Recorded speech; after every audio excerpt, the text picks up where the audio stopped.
So, nagising ako ng alas 7 ng umaga. Pero nakatulog ako ng... Hindi, mali. Ulit. Nakatulog ako ng mga magpo 4 a.m.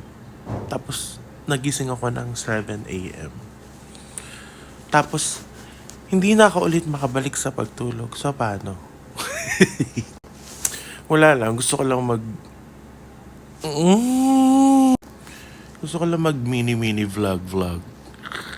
Because it's my sasabi ko sana day off. It's my rest day.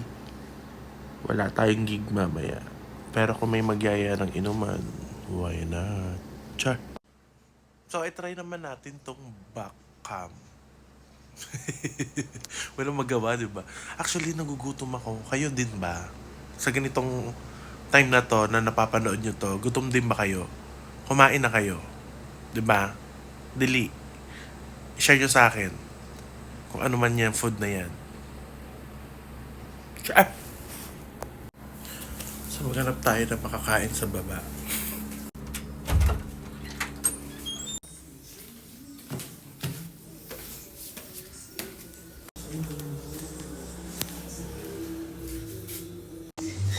For the acid. Bibili muna akong kape. 50 pesos. Itong tsinelas na to, lagi nasa taas. Kasi dinadala ko siya sa gig. Tapos nakakalimutan ko siya ibaba. Ito kasi ay tsinelas ko pang labas. Pero so... Brown. Pakainit. Okay walang sunscreen. Bili po. Isa nga pong Kopi ko Blanca. Yes, Gnet. Bumili ako ng Maruya Carey. Char. For the sun-kissed. Mang-aasya tayo ng bahay. Magta-doorbell tayo. Charot. Bahay namin to.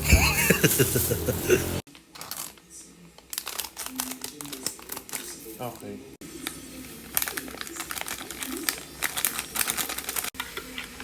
Yan na. Taste test.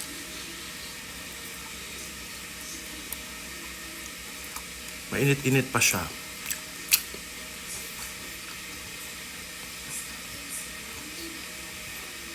Good.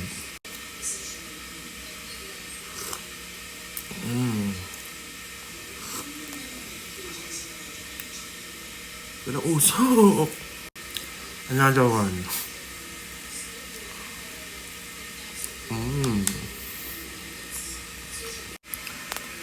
Okay, update ka na naman na.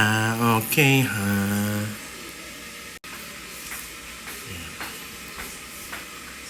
Mag-YouTube tayo. Ay, Kelly Chu. Mukbang! Hindi ko nga alam kung bagay na bagay. Last but not the least, for today's menu, parang tinangailang ng malakas na bagyo yung pagkakaroon ni XL. For the ate Ancluts naman. For the vlog. Yeah. Ayan, nandito na ako ulit sa kwarto kasi umiinit na yung panahon.